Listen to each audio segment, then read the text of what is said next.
प्रसंग चल रहा है कि बाबा को तन्हाई की सजा दी गई, बड़ी कठिन सजा। भगवान कृपा करते हैं तब प्रतिकूलता देते हैं। बाबा को इस देशभक्ति के लिए बहुत बड़ा कष्ट उठाना पड़ा। शरीर में इंजेक्शन लगवाए गए थे अंग्रेजों के द्वारा, जिससे पूरे शरीर में बड़े बड़े फफूले चेचक जैसे थे। बहुत पिटाई हुई थी जिससे पूरा शरीर सूजा हुआ था। सर्दी का समय था और वो नारियल के जाट के उसकी केवल इतना जितने से अंग ढका रहे उतना। तन्हाई में बहुत कठिन सजा होती है। आप लेट नहीं सकते हैं, बिल्कुल कड़ा शासन, आसपास सूल जैसे चूहे, मतलब ऐसा रहता है कि अगर उतनी जगह में आप खड़े रहे या बैठ जाए तो उतना, उसमें आराम व्यवस्था नहीं होती।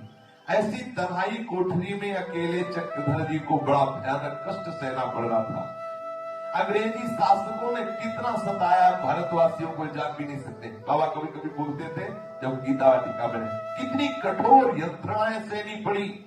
उस कोठरी में नग्न शरीर, ऊपर से बुखार, ऊपर से चेचक और नारियल के टाट की वो थोड़ी सी पट्टी, जाड़े की रात और कुछ भी खाने पीने की व्यवस्था नहीं। मैं जानता हूं कितना कष्ट देते थे अंग्रेज लोग। और बाबा को विष दिया गया जेल में, और उस विष का प्रभाव जीवन भर रहा बाबा को।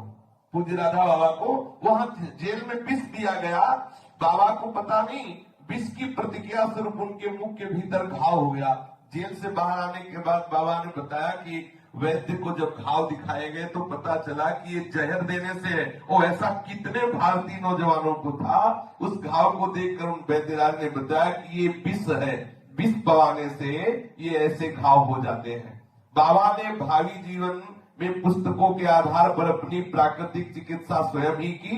उससे कुछ लाभ अवश्य हुआ, परंतु शरीर का पाचन संस्थान उस विष से प्रभावित हो चुका और उसका कुपरिणाम बाबा को जीवन भर कष्ट देता रहा। वो विष का प्रभाव जीवन भर रहा। ऐसा चक्रधर जी को इतना घूसों से मारा गया था, इतना डंडों से चोट पहुंचाई गई थी कि वो मन ही मन भगवान को पुकार रहे थे। कभी राधे श्याम, कभी सीताराम सीताराम, कभी शिव शंकर ऐसे पुकार रहे थे। निरंतर नाम जप करते भगवान को पुकार रहे थे। चक्रधर जी तन्हाई वाली कोठरी में पड़े हुए थे। उसी दिन चक्रधर जी को एक दिव्य अनुभव हुआ। ये दिव्य अनुभव संध्या के समय उसी कोठरी से दूर एक दिखाई दिया कि विशाल पर्वत है। उस विशाल पर्वत का नाम ब्रह्मयोनि, और उस शिखर पर एक विशाल वृक्ष है और उस विशाल वृक्ष की बड़ी अद्भुत शोभा है और उसके नीचे भगवान शंकर विराजमान है। भगवान शंकर चक्रधर जी से कह रहे हैं कि ऐसे अभय मुद्रा में कि तुम चिंता मत करो, निश्चिंत रहो, तुम्हारा निश्चित कल्याण होगा, कोई तुम्हारा बिगाड़ नहीं सकता, तुम्हारा परम मंगल होगा। ऐसा मानो भगवान शंकर कह रहे। ऐसा संध्या के समय अनुभव हुआ चक्रधर जी को। चक्रधर जी को बड़ी प्रसन्नता हुई, बड़ा आनंद हुआ कि भगवान ने मुझे दर्शन दिया और भगवान सांत्वना दे रहे हैं। तभी चक्रधर के मन में एक विचार स्फुरित हुआ कि यदि मेरा तबादला इस गया जेल से बाहर हो जाए तो मैं बच सकता हूं, नहीं तो जेलर मुझे मार डालेगा यहां। तो एक हरिपद बाबू थे जो सहायक जेलर थे गया में। हरिपद बाबू की चक्रधर के प्रति थोड़ी सी दयावृत्ति दिखाई देती थी, सहानुभूति दिखाई देती थी। चक्रधर जी ने हरिपद बाबू से 2-3 दिन के अंतर में 2 बातें प्रार्थना की।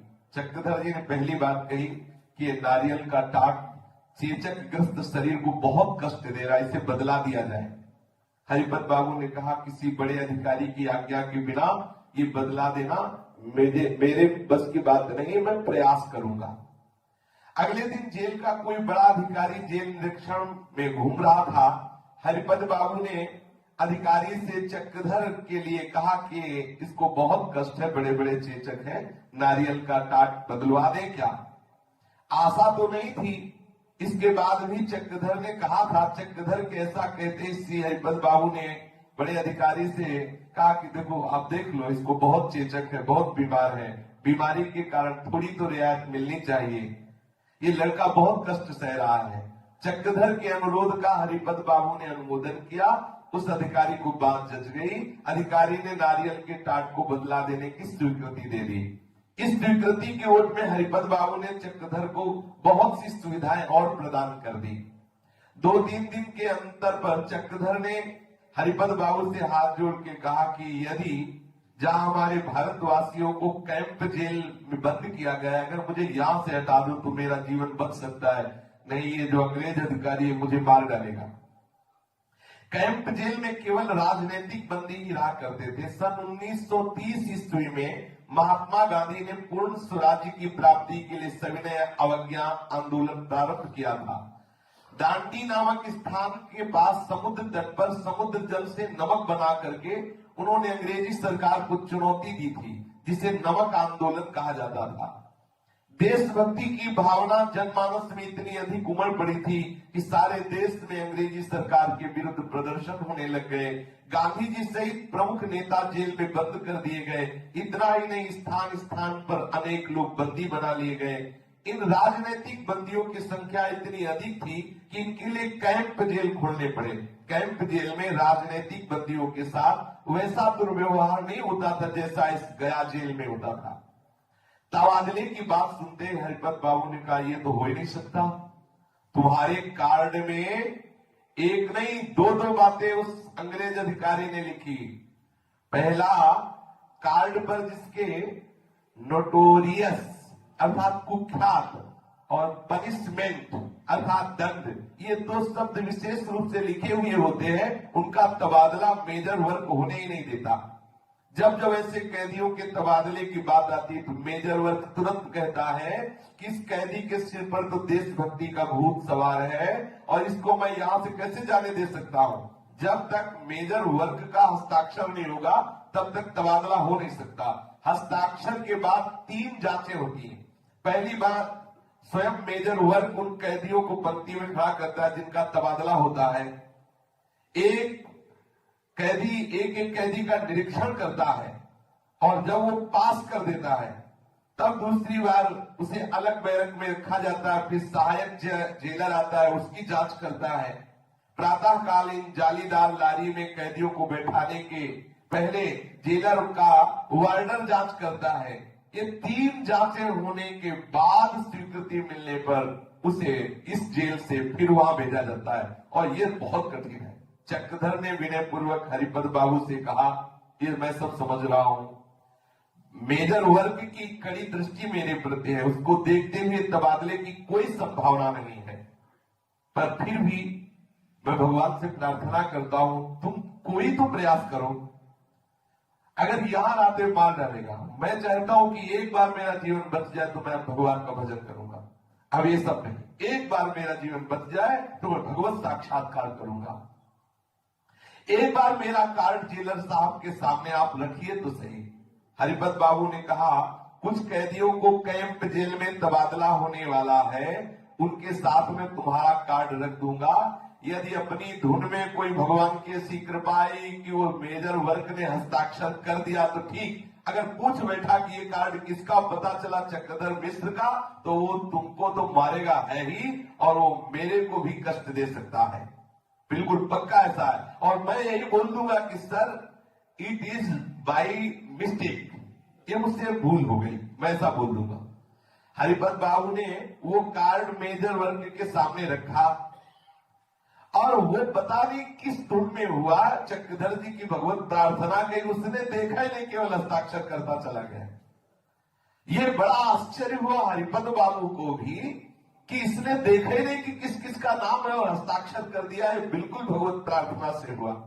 मेजर वर्ग ने ऐसे झोंक में तबादले के लिए स्वीकृति के हस्ताक्षर कर दिए। पहली बात बन गई। अब 3 सीढ़ियां पार करनी थी।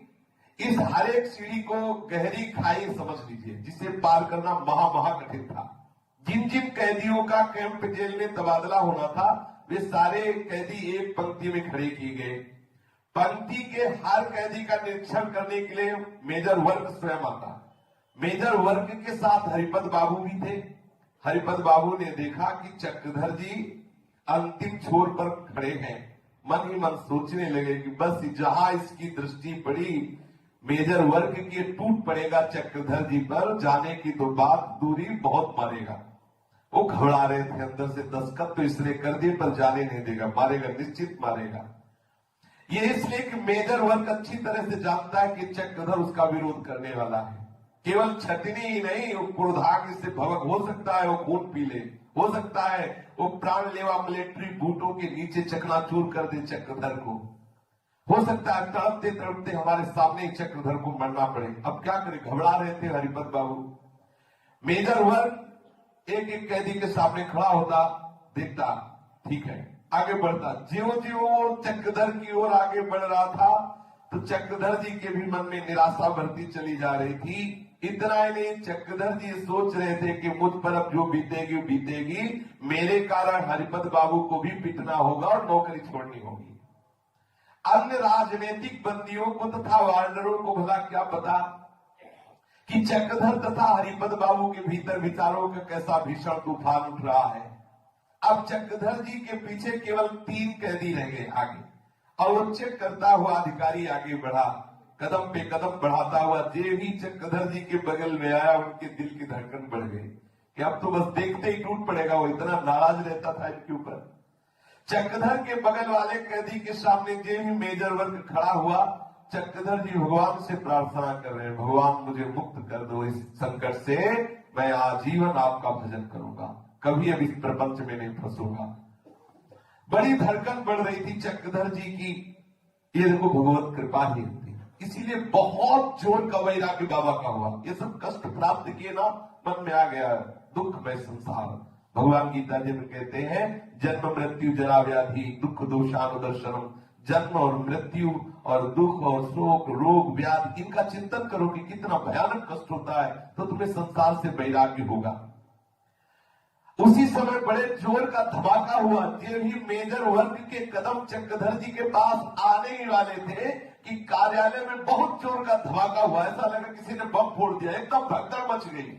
तो वो जो अधिकारी था वो भागा ऑफिस की तरफ कि ऐसा लगता है किसी भारतीय ने विरोध में बम फोड़। और हुआ ये था कि बहुत बड़ा एक बंडल उस बिल्डिंग के ऊपर रखा हुआ था, नीचे गिरा धड़ाम से, एकदम। अब वो सब भगदड़ मच गई। अब अधिकारी वो वहां गया, जब देखा कि बंडल है तो फिर वो दोबारा लौट के नहीं आया, पास हो गए। चक्रधर, ये देखो कितनी खतरनाक बात थी कि इतना विरोधी भारतीय नौजवानों का ये अंग्रेज, तो भगवान ने कैसे हटा दिया, एक सीढ़ी पार कर दी। बहुत प्रसन्न हुए चक्रधर जी की बच गए।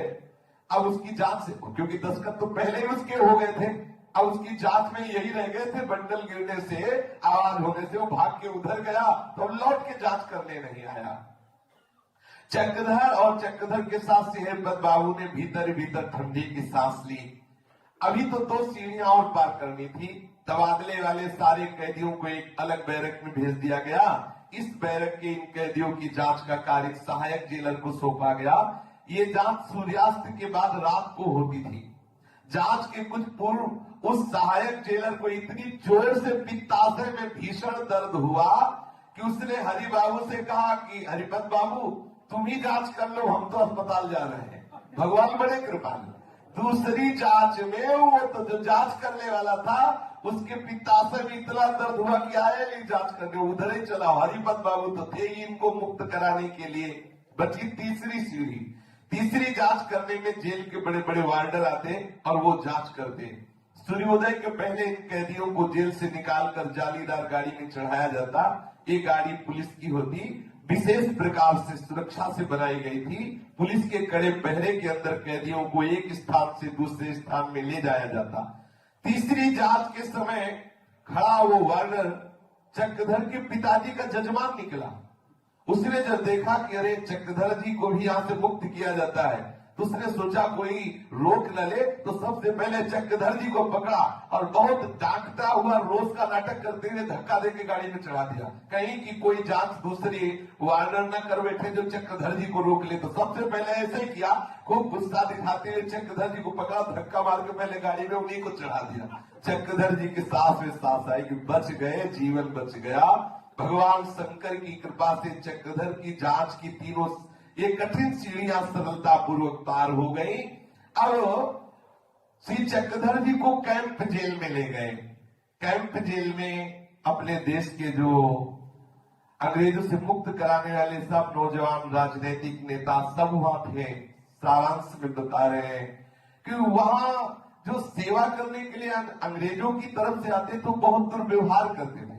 तो बड़े बड़े नेता सब मिल करके एक दिन विचार किया कि हम हड़ताल बोलते हैं और इनसे मांग करते हैं कि ऐसे ये दुर्व्यवहार करने वाले लोगों को कैंप जेल में सेवा में ना भेजा जाए, अच्छे लोगों को भेजा जाए। अब वो सब लाइन से बैठ गए। जब ये सूचना पहुंची अंग्रेजों को तो अंग्रेजों ने 50 लठधारी भेजे और उन लोगों से कहा कि आप लोग उठ करके जाइए, ये हड़ताल मत कीजिए। लेकिन ये लोग नहीं माने। तो इसमें ऐसा लिखा है कि वो ऐसे जोर जोर से लाठी मारते कि ऐसे खोपड़ी फट जाती थी। पर उसमें भी चक्रधर जी की हानि नहीं हुई और 50 लोगों की हत्या हो गई। उस लाइन में चक्रधर जी बैठे हुए थे। फिर अंग्रेजों ने जब सुना कि वहां से नहीं उठ रहे तो उन्होंने 400 बंदूकधारी गोली वाले बुलाए। फिर लोगों ने समझाया कि अगर तुम गोलियां चलवा दोगे तो पूरे भारतीय खिलाफ हो जाएंगे। फिर जल्दी से जल्दी मुक्त करने की बात आई कि कैंप जेल से सबको मुक्त कर दो। सबकी मुक्ति के कार्ड हो गए, लेकिन इनका कार्ड खो गया चक्रधर जी का। फिर समस्या। विद्वान बुद्धिमान प्रवीण थे। कार्ड को पहले देखो, बच्चे पंसिंग में थी, नोट खोल जाए इसलिए पहले नंबर याद था, ऐसे कार्ड खोल जाए इनको पूरा कार्ड याद था। अधिकारी ने पूछा उनका हमारा कार्ड खो गया। बोले कार्ड खो गया तो सजा भोगनी पड़ेगी, तो मुक्त नहीं हो सकते। बोले पूरा कार्ड याद है, आप लिखो नया कार्ड में पूरी संख्या पूरा पूरा पूरा बता दिया और इनको जेल से मुक्ति हुई। बस हृदय में एक बड़ा विषाद छा गया। श्री चक्रधर जी जेल से मुक्त होते ही पहले विचार में मगन थे कि अगर मुझे भगवान यहां से जिंदा निकाल दे तो मैं केवल भजन करूंगा, मन में था। आए भाई लोगों ने विद्यालय में पढ़ाया, 10वीं 11वीं 12वीं की क्लास में पढ़, पर इनका हृदय अंतर में द्वंद्व मच रहा था, मुझे इस संसार में नहीं रहना। विचार मंथन करते और प्रतिदिन भगवान को एक पत्र लिखते और रोज पत्र लिख करके ठाकुर जी को अर्पित कर दे। एक पत्र रोज लिख करके कि भगवान, अपने भाव प्रकट करते, हे करुणा में किन भावों को लेकर तुम्हारी अर्चना करूं, अशांत हृदय में भाव कहां, बहा दो शांति की धारा मेरे हृदय में, दुख से कातर हृदय में शांति का संचार कर दो। हे करुणा निधि, डूब रहा हूं, किनारा नहीं देख पा रहा। हे भगवान, तृष्णा की अगम अगाध इस अरणों में पड़ करके लहरों के थपेड़ों का सामना कर रहा हूं, कितनी देर कर सकूंगा। भगवान दया करो, मेरी हीनावस्था पर तरस खाओ।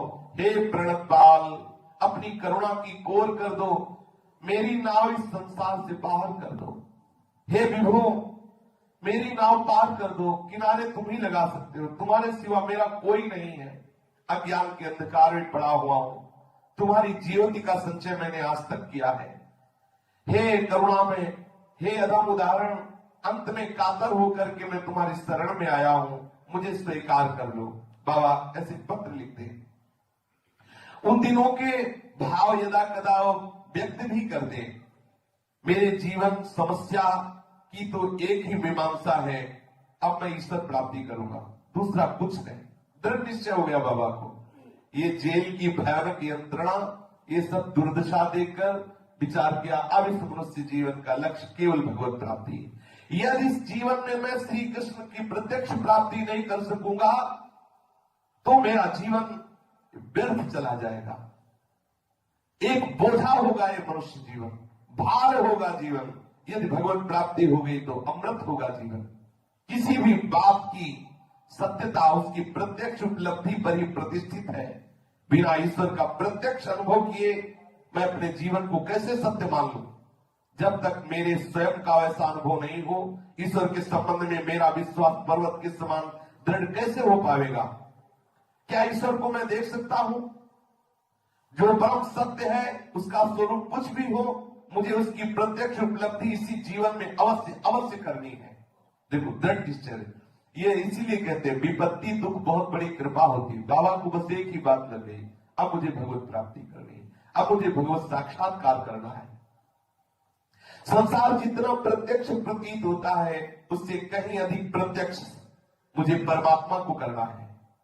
जो जो विकार मुझे इस सत्य से दूर हटाते हैं वे मेरे चित्त से आज इसी क्षण हट जाने चाहिए। ये कौन सा शैतान है जो बार बार मुझे पशु के समान भोगों में फंसा रहा है, मुझे अज्ञानी बना रहा है? ये शरीर मेरा जीवन हो ही नहीं सकता। ये शरीर मेरा नहीं, ये शरीर मेरा नहीं, ये शरीर मेरा जीवन हो ही नहीं सकता। मैं तो नित्य हूं, शरीर अनित्य है, मेरा इसका संबंध कैसा? इस शरीर से स्वर्गादि की विद्या भी मुझे मिल जाए तो भी इसकी मृत्यु तो एक बरसाती फतिंगे की तरह होगी ही होगी। राजाओं का राजा सम्राट भी एक महानिर्धन की तरह मरता है, मृत्यु को प्राप्त होता है। दुर्बल से दुर्बल भी जीव एवं स्वस्थ एवं बलवान पहलवान ये सब मृत्यु के गाल में जाते हैं। मैं इस शरीर से प्यार नहीं करूंगा, ये शरीर मेरे आनंद का विषय नहीं, ये शरीर मेरा जीवन नहीं। बाबा ने अपनी संपूर्ण जीवनी शक्ति एकमात्र भगवत प्राप्ति पर केंद्रित कर दिया। मुझे भगवत प्राप्ति करनी, उन्हें एकांत मिलता तो भगवान से प्रार्थना करते हैं, भगवान जब तुमने कठिनतम परिस्थितियों में मुझे उबारा, अपनी अहेतु की कृपा की अपार सौहार्द प्रकट किया, तो मुझे दिखाई क्यों नहीं दे रहे हो? हे प्रभु, मुझे दिखाई क्यों नहीं दे रहे हो? क्या इस विश्व में तुम्हारे स्वयं के अतिरिक्त कोई भी दूसरा हो सकता है जो मुझे प्रकाश दिखा सके? हे परमात्मा, तुम मेरे जीवन में अपने को प्रकट कर दो। हे जीवनाधार, तुम मेरी बात सुनकर बोल क्यों नहीं रहे हो? तुम इस प्रकार अप्राप्य क्यों हो? अन्य किसी से मुझे कुछ भी नहीं सीखना, तुम स्वयं आकर मुझे सिखाओ। मुझे सीखना तुम्ही से है, मुझे तो तुम स्वयं आकर के सिखाओ, क्योंकि आप क्या सिखाएंगे? सब जीवनहीन है, सब विषयों में फंस रहे, तुम बोल नहीं सकते क्या? इस कलह कलेश में, ये पक्ष विपक्ष में ये फंसे हुए संसारी जीव मुझे क्या सिखाएंगे? क्या इनका अनुसरण करूं, क्या इनका विश्वास करूं? यदि तुम दयालु हो तो तुम अबोध बच्चे की तरह मुझे संभालो आकर के। मेरे से बोल क्यों नहीं रहे? मैं तुम्हारे दर्शन करने के लिए छटपटा रहा हूं। ऐसे बाबा एकांत में बात करते प्रभु से, उत्सुकता पूर्वक तैयार हो तुमसे मिलने के लिए। इस व्यथा में रात दिवस व्यतीत होने लगे। जब एक पूरा दिवस बीत जाता तो एकांत में रोते, हे भगवान, आज का भी दिवस व्यर्थ हो गया, फिर भी मुझे आपका ज्ञान नहीं हुआ। इस क्षण भंगुर छोटे से जीवन का एक एक अनमोल श्वास जा रहा है, तुम मिल नहीं रहे। इस वेदना के कारण वे कभी कभी अपना सिर पटकने लगते हैं। बाबा कभी कभी अपना सिर, अभी 21-22 वर्ष की अवस्था है, ऐसी भारी वेदना हृदय में प्रकट हुई। कभी कभी अपना सर पटकने लगते, मुझे प्रभु नहीं मिले, प्रभु नहीं मिल रहे। बार बार प्रार्थना करते, प्रभु आप शीघ्र प्रकट हो जाओ, मैं आपके लिए किस प्रकार कितना अधिक तड़प रहा हूं, मुझे आपके सिवा कुछ नहीं चाहिए। उन्हें यह भली प्रकार विदित था कि जब तक भगवान के लिए जीव का सर्वस्व न्यौछावर नहीं होता तब तक उनका दर्शन असंभव है। जिस समय भी समग्र प्राण शक्ति से उपासक छटपटा जाता है, उसी समय भगवान अवश्य अवश्य प्रकट हो जाते हैं। उनकी अंतर वेदना ऐसी प्रकट हो रही थी। बाबा पुकारते, जीवन धन पुकार रहा हूं, आज कल भी पुकारूंगा, जब तक प्राण रहेंगे तब तक पुकारता रहूंगा। हे सर्वव्यापी, तुम सुन रहे हो ना? तुम सुनोगे, मुझे कृतार्थ करोगे। प्राणहीन को सताने से तुम्हें कुछ नहीं मिलेगा। मंगल में क्यों सता रहे हो? तुम्हारा विधान मंगल में है, मैं तुम्हें किस तरह दोषी कह सकता हूं? अगर दोषी भी कहूं तो किस तरह कहूं? प्यारे, एक प्रार्थना है, तुम भूलना नहीं। हे प्राणाधिक, तुम बहुत दूर नहीं हो, सचमुच तुम बहुत निकट हो, परंतु मैं नहीं समझ पा रहा हूं, मैं नहीं देख पा रहा हूं, मैं तुम्हें अनुभव नहीं कर पा रहा। शरणागत पाल, शरणागत की रक्षा करने वाले, शरणागत की रक्षा करो। हे मंगलमय, तुम्हारा विधान मंगलमय है, भूलना मत प्रीतम। ये तुम्हारा चक्रधर तुमसे प्रार्थना कर रहा है। बाबा के हृदय में एक बात दृढ़ता से बैठ गई कि मत्तः परतरम नान्यत् किंचिदस्ति धनंजय, मयि सर्वमिदं प्रोतम सूत्रे मणिगणाइव। भगवान श्री कृष्ण कहते हैं, धनंजय, मेरे सिवा किंचित मात्र भी दूसरी वस्तु नहीं है। ये संपूर्ण जगत सूत्र में सूत्र की मणियों के 10 सदस्य मेरे में गुथा हुआ है। श्री चक्रधर जी इसी आस्था से अब पत्नी, भाई, परिवार सब में श्री कृष्ण को झांक के देख रहे हैं। सब में प्रभु है, सब में प्रभु है। चाहे स्त्री हो, चाहे पुरुष हो, बालक हो, वृद्ध हो, चर हो, अचर हो, सभी में एक मेरा श्री कृष्ण है। विद्यार्थी जीवन में गहरा विश्वास बैठ गया, भगवान के सिवा कुछ नहीं है, सब मूर्तमान भगवान ही है। ऐसी चक्रधर जी के हृदय में धारणा। अब चिंतन क्या चल रहा है? गीता का चिंतन चल रहा है, भागवत का चिंतन चल रहा है। संसार से हट करके पूर्ण सच्चिदानंद तत्व की प्राप्ति की विकलता चल रही। बाबा ने निश्चय किया, इस विकलता की पूर्णता संन्यास में ही है। दृढ़ निश्चय कर लिया बाबा ने, दृढ़ निश्चय कर लिया, अब मुझे संन्यास मार्ग में जाना है, अब मुझे गृहस्थी में नहीं जाना। शेष चर्चा कर। श्री राधा वल्लभ लाल की